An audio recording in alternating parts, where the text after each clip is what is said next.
Rejoignez dès à présent la grande famille des abonnés de votre chaîne Sika TV sur les réseaux sociaux. Sika TV, le vrai visage de l'actualité en Afrique, est en direct et en replay sur YouTube. Abonnez-vous et cliquez sur la cloche de notification pour ne rien rater. Nous sommes également présents sur Facebook et sur Twitter.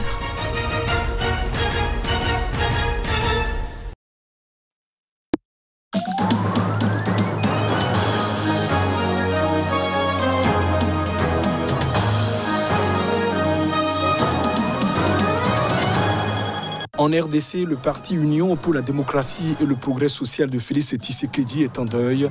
Gabriel Kiungu, cofondateur de cette formation politique dans les années 80, a rendu l'âme ce week-end.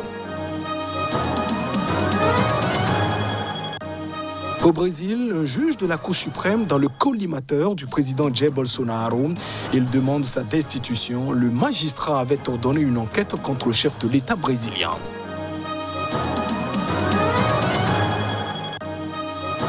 Et puis, en Afghanistan, les dirigeants du G7 se réunissent sur la situation du pays. Une réunion virtuelle se tient ce mardi, annonce faite par le Premier ministre britannique Boris Johnson.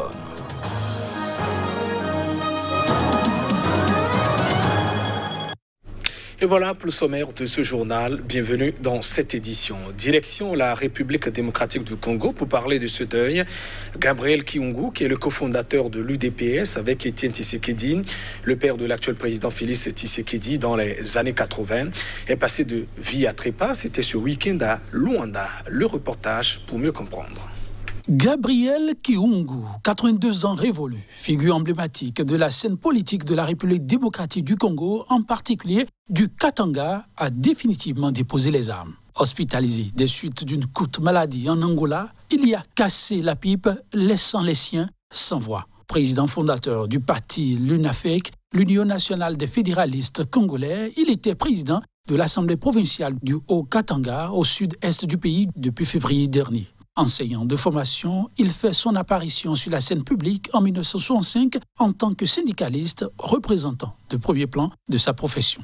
Élu par la suite député, donc dans l'arène politique, il est l'un des 13 célèbres parlementaires arrêtés au début des années 80 sous le régime du maréchal Mobutu à cause de leur opinion politique. Plus tard, il sera nommé 2 fois gouverneur du Grand Katanga par Mobutu en personne, puis sous la présidence de Laurent Désiré Kabila, ambassadeur plénipotentiaire de la République démocratique du Congo aux Émirats arabes unis. Sous Joseph Kabila, il a été par 2 fois président de l'Assemblée provinciale du Grand Katanga. Porte-étendard du fédéralisme, Gabriel Kiungu était aussi parmi les fondateurs de l'UDPS, sinon le cofondateur. Il a été, jusqu'à sa mort, l'un des principaux alliés de Félix Tshisekedi, l'actuel chef de l'État. Des victimes de massacres commis dans les années 80 par le régime de l'ancien président zimbabwéen Robert Mugabe seront exhumés. Le gouvernement entend les faire enterrer de nouveau, mais cette fois-ci selon les coutumes du pays. Peu après son arrivée au pouvoir en 1980, Robert Mugabe a ordonné une violente répression contre les dirigeants et les partisans d'un mouvement qui avait combattu à ses côtés pour évincer le régime de la minorité blanche à la tête de ce qui s'appelait la Rhodésie. Entre 1983 et 1984, environ 20 000 civils, alors considérés comme des dissidents, ont été tués dans la région de Matabeleland au sud-ouest. L'opération avait été baptisée Gukurahundi, littéralement séparer le bon grain de l'ivraie en langue shona. L'actuel président Emmerson Mnangagwa était alors ministre de la Sécurité. Accusé d'avoir été l'un des principaux artisans de la répression sanglante, il a promis en 2019 d'autoriser l'exhumation des victimes pour qu'elles soient enterrées dignement. En ce qui concerne les exhumations et les réinhumations, la question devra être résolue au cas par cas et selon la coutume, a déclaré le gouvernement dans un communiqué après de nouvelles discussions avec les leaders traditionnels sur les massacres de Gukurahundi. Ces derniers sont chargés de guider ces cérémonies. Par ailleurs, l'aide aux victimes et leurs familles sera elle aussi étudiée au cas par cas, a ajouté le gouvernement sans donner de détails. Les représentants traditionnels réclament notamment une retraite, la gratuité de l'éducation, ainsi qu'une protection sociale et de santé. En 2018, l'actuel président avait qualifié les événements meurtriers de tâches dans l'histoire du pays, mais exclu toute excuse. Mort en 2019, Robert Mugabe n'a jamais reconnu sa responsabilité dans les massacres, évoquant un moment de folie. Le Tchad a annoncé ce week-end avoir divisé par 2 ses effectifs déployés en février dernier au sein de la force anti-djihadiste du G5 Sahel. Nous sommes dans la zone des 3 frontières, aux confins du Mali, du Niger et puis du Burkina Faso. Les autorités évoquent plutôt un redéploiement stratégique. On a redéployé au Tchad 600 hommes en accord avec les forces du G5 Sahel. Il s'agit d'un redéploiement stratégique pour s'adapter au mieux à l'organisation des terroristes, a affirmé à l'AFP Abderrahmane Koulamala, porte-parole du gouvernement. Un contingent de 1200 soldats tchadiens avait été déployé dans cette zone pour lutter contre les groupes djihadistes dans le cadre de la force multinationale du G5 Sahel, groupe de 5 pays sahéliens, Tchad, Mali, Mauritanie, Niger et Burkina Faso, qui s'efforcent depuis 2017 de coopérer dans cette lutte. La zone des 3 frontières est, avec le centre du Mali, la plus touchée par les attaques djihadistes. Les morts, civils comme militaires, s'y comptent par milliers. Les groupes djihadistes y sont notamment affiliés à Al-Qaïda ou à l'État islamique au Grand Sahara. La dernière attaque samedi contre un village de cette zone au Niger a fait une dizaine de morts parmi des civils. Lundi, une autre attaque avait fait 37 morts. Il nous reste environ 600 soldats sur le terrain. C'est une décision concertée de longue date avec le commandement du G5. On a voulu alléger le dispositif qui n'était pas adapté à assurer le porte-parole du gouvernement. Les troupes tchadiennes sont basées à Terra, ville du sud-ouest du Niger. Par rapport à la situation sur le terrain, il faut avoir une force mobile, d'où le retrait de certaines de nos forces avec les armes lourdes, a ajouté Abderrahmane Koulamala. Notre volonté politique de faire face aux djihadistes reste intacte, a-t-il poursuivi. La France, très impliquée dans la lutte anti-djihadiste dans la région, a annoncé récemment la réduction progressive de ses effectifs militaires au Sahel au profit d'un dispositif allégé de 2500 à 3000 hommes contre les quelques 5000 qui composaient la force Barkhane, amenée à disparaître. Et cette visite qui s'est mal passée pour plusieurs hauts gradés, une visite dans un camp, c'est au Mali. Ils ont été retenus pendant plusieurs heures par le troupes à Boni, c'est au centre du pays, après une embuscade meurtrière attribuée donc aux djihadistes. C'est ce qu'ont donc indiqué des sources militaires. Les soldats visités entendaient donc fait prendre le retour par la voie terrestre à leur supérieur hiérarchique pour leur faire constater donc les risques auxquels ils sont exposés. Un hélicoptère a atterri à Boni avec les chefs qui sont venus nous voir. Nous avons retenu ces chefs et laissé partir l'hélicoptère. Nous allons prendre la route avec eux vers Sévaré pour qu'ils puissent se rendre compte eux-mêmes des problèmes de sécurité que nous avons, avait déclaré à l'AFP un des soldats ayant requis l'anonymat. Les officiers retenus étaient des hauts gradés de la gendarmerie et de l'armée, a ajouté ce soldat, se présentant comme en colère contre la hiérarchie. Au bout de quelques heures, la situation s'est apaisée. Nous avons trouvé un compromis, un terrain d'entente. Les hauts gradés qui étaient retenus ici à Boni ne le sont plus, a témoigné ce même soldat. Une source sécuritaire malienne a confirmé à l'AFP que des hauts gradés de l'armée arrivés par hélicoptère pour rendre visite aux militaires en poste à Boni avaient été effectivement retenus par les troupes qui veulent leur montrer les réalités du terrain.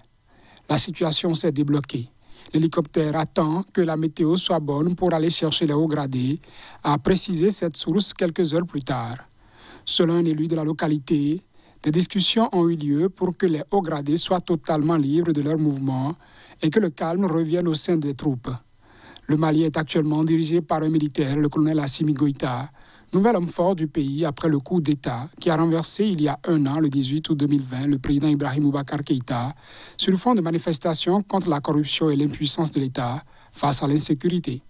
Une embuscade jeudi déclenchée par l'explosion d'une voiture piégée, suivie de tirs intenses, a fait 17 morts parmi les militaires maliens, ainsi que 42 blessés et un disparu, selon un nouveau bilan samedi de sources sécuritaires. Les terroristes, comme les autorités maliennes désignent les combattants djihadistes, se sont emparés de 10 véhicules militaires, pour la plupart équipés de mitrailleuses et de lance-grenades, a ajouté cette source. Au Brésil, le président Jair Bolsonaro a demandé au Sénat d'ouvrir une procédure de destitution contre un juge de la Cour suprême. Celui-ci avait ordonné une enquête contre le chef de l'État brésilien pour cette déclaration jetant du doute sur les élections à venir. Reportage.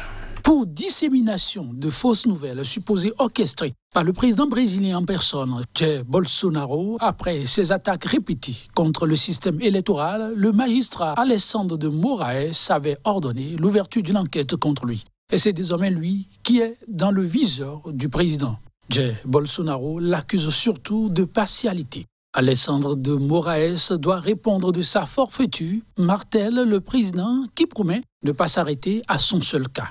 Il déclare qu'il va aussi engager dans les tout prochains jours une autre procédure de destitution contre cette fois un autre membre de la Cour suprême, Luiz Roberto Barroso.